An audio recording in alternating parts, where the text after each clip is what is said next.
Driver sa van nga nidaro sa pipila ka mga sakyanan ug niresulta sa pagkamatay sa usa ka pastor ug pagkaangol sa pipila ka mga motorista gibuhian. Ang Isuzu van driver nga si Nestor Isubal gibuhian na human wala mipasaka og kaso ang mga naapektuhan sa aksidente. Huli sa pagpasaka og kaso, misugot ang mga naangol ug ang pamilya sa namatay nga pastor nga ariglohon ang kaso pinaagi sa pinansyal nga tabang. Ang pamilya ni Pastor Manulet Subang, kinsa namatay sa maong aksidente, nakadawat og 180,000 pesos gikan sa kampo ni Isubal.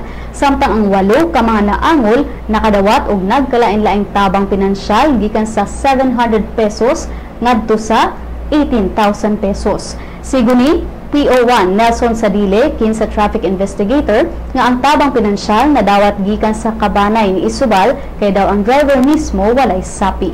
Dugang ni PO1 Sadile nga ang banay ni Isubal mihatag og 48,000 pesos alang sa haya ni Subang, samtang nipasalig sab sila og 35,000 pesos nga ihatag sa pamilya ni Subang sa Setyembre karong tuiga ug laing 35,000 pesos karong Oktubre.